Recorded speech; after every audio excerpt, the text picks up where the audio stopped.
నమస్తే, welcome to our channel. నేను మిసిరి. ఎన్డీఏలో భాగస్వామిగా అవ్వాలనుకున్నప్పుడు చంద్రబాబు నాయుడు గారు అయితే అమిత్ షాతోని భేటీ అయ్యారు. అదే సమయంలో జగన్మోహన్ రెడ్డి గారు ప్రధాని మోదీతో భేటీ అయ్యారు. అయితే ఆ రోజు అసలు ఏం జరుగుంటుంది? సో ఈ అంశాన్ని మనకి వివరించడానికి మనతో పాటు ఉన్నారు ప్రముఖ senior journalist, political analyst CS Rao గారు. నమస్కారం సార్. నమస్తే సార్, ఇప్పుడు మళ్ళీ ఏం చూస్తున్నట్టయితే ఎన్డీఏలో భాగస్వామి అవ్వాలనుకున్నప్పుడు చంద్రబాబు నాయుడు గారు అయితే అమిత్ షాతో భేటీ అయ్యారు, మనకు తెలిసిందే. అండ్ ముఖ్యమంత్రి జగన్మోహన్ రెడ్డి గారు కూడా మోదీ గారితో అప్పుడు భేటీ అయ్యారు. కాకపోతే అక్కడ ఏం జరిగింది అనేది ఈ రోజు కూడా తెలియదు. కానీ ఇప్పుడు మళ్ళీ అది చర్చనీయాంశం అయింది. అసలు అక్కడ ఏం జరుగుంటుంది? సో ఆ రోజు ఏం జరిగింది అనే దాని మీద రకరకాలుగా అప్పట్లో న్యూస్ వచ్చాయి. దానికి క్లారిటీ ఇచ్చాడు విజయసాయి రెడ్డి తాజాగా ఒక ప్రైవేట్ ఛానల్కి ఇచ్చినటువంటి ఇంటర్వ్యూలో. ఏం క్లారిటీ ఇచ్చారు అంటే, ఆ రోజు నరేంద్ర మోడీని పార్లమెంట్ హౌస్లోనే ఆయన సుదీర్ఘంగా మంత్రాలు సాగించారు జగన్మోహన్ రెడ్డి నరేంద్ర మోడీ తోటి. అంతకు ముందు రోజే చంద్రబాబు అమిత్ షా తోటి, నడ్డా తోటి సమావేశం అయ్యారు. ఎన్డీఏలో భాగస్వామ్యం కావడానికి తెలుగుదేశం పార్టీ గ్రీన్ సిగ్నల్ ఇచ్చేసింది.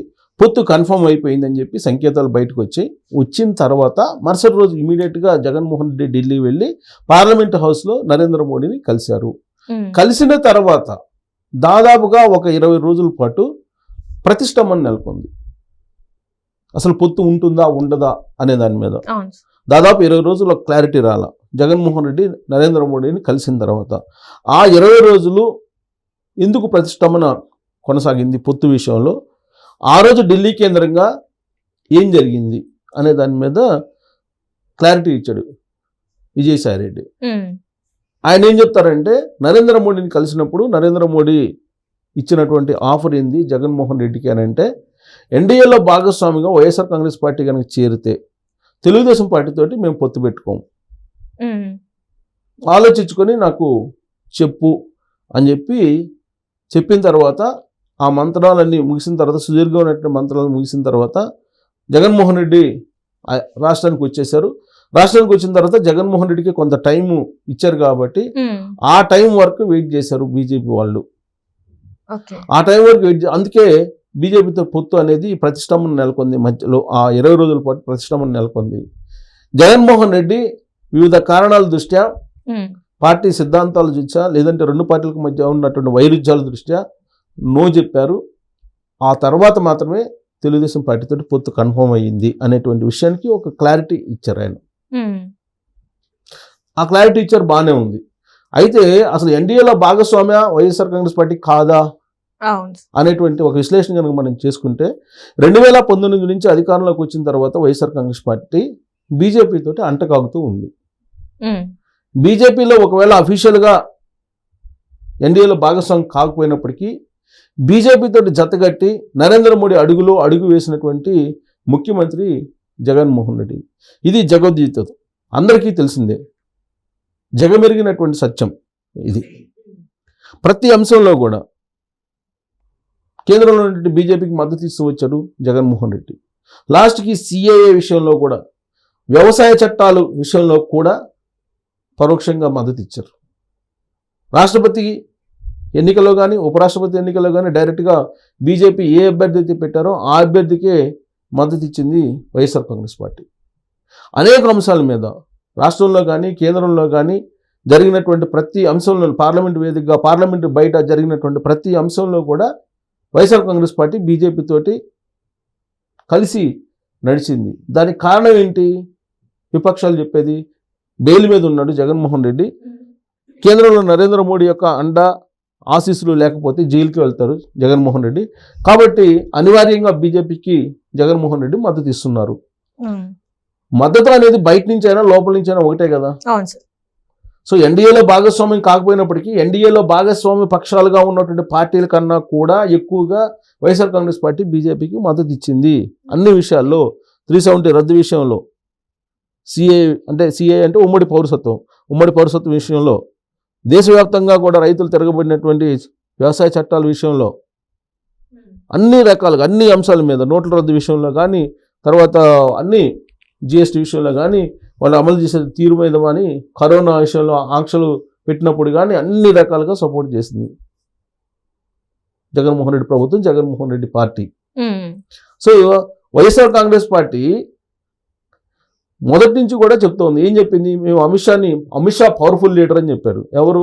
ప్రమాణ స్వీకారం రోజే 2019లో జగన్మోహన్ రెడ్డి చెప్పారు, నరేంద్ర మోడీ ప్రధానమంత్రి, నరేంద్ర మోడీకి తెలియకుండా నేనేమి చెయ్యను, అలాగే ఓ పవర్ఫుల్ లీడర్గా బీజేపీలో ఉన్నారు అమిత్ షా, ఆయనకి తెలియకుండా కూడా మనం ఏం చేయడానికి లేదు, చెయ్యము, అన్నీ కేంద్ర ప్రభుత్వానికి చెప్పే నేను చేస్తాను అని చెప్పారు.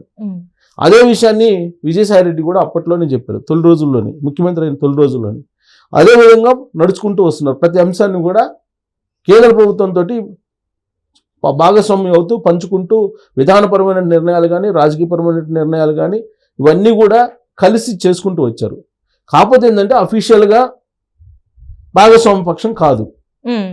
అంటే అందరికి అర్థమయ్యేటువంటి భాషలో చెప్పాలంటే పెళ్లి చేసుకోవాలా, కాపురం చేశారు. 2019 నుంచి ఇప్పటి వరకు కూడా బీజేపీ తోటి కాపురం చేశాడు, పెళ్లి చేసుకోవాలి అంతే. అంటే అందరూ అర్థమయ్యేటువంటి భాషలో రిలేషన్షిప్ లో ఉన్నారంటారా? అంతే. ఇప్పుడు తాజా భాషలో చెప్పాలంటే, ఆధునిక భాషలో చెప్పాలంటే ఏంటది? లివింగ్ రిలేషన్ లో ఉన్నారు, అంటే పొలిటికల్ గా, రాజకీయంగా. సో ఇప్పుడు అది మధ్యలో ఏమైంది? పెళ్లి చేసుకోవడానికి సిగ్నల్ ఇచ్చారు. అంటే ఎన్డీఏలో భాగస్వామ్యం కావడానికి దాదాపు 2-3 సార్లు అప్పట్లోనే ప్రెజర్ చేశారు వైఎస్ఆర్ కాంగ్రెస్ పార్టీ మీద. ప్రెజర్ అంటే ఆఫర్ ఇచ్చారు. కేంద్ర మంత్రులు కూడా 2 ఇస్తామని చెప్పారు, మీరు ఎన్డీఏలో భాగస్వామ్యం కాండి అని చెప్పారు. కానీ దానికి కారణం ఏంటంటే వైఎస్ఆర్ కాంగ్రెస్ పార్టీకి ఉన్నటువంటి ఓట్ బ్యాంక్ ఏంటంటే, core vote bank Christians, Muslims.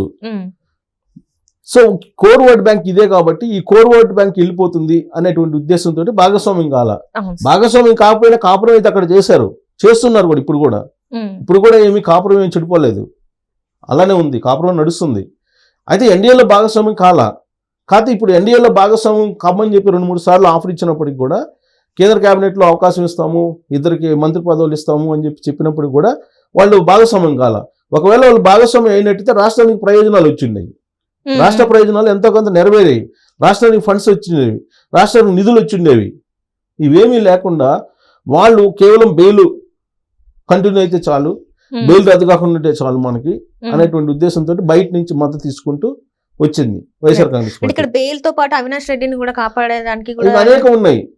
Avinash Reddy case ఉంది, వివేకానంద రెడ్డి మర్డర్ కేసులో సంబంధించినటువంటి దర్యాప్తు, సిబిఐ దర్యాప్తు ఉంది. తర్వాత ఈయన ఎందుకు అసలు జగన్మోహన్ రెడ్డి ఉంది కదా, ఈడీ కేసులు, సిబిఐ కేసులు ఉన్నాయి కదా, ఉన్నాయి. మనీ లాండరింగ్ కేసులు బోల్డ్ అని ఉన్నాయి, మైనింగ్ సంబంధించిన కేసులు ఉన్నాయి, ఇవన్నీ చాలా ఉన్నాయి.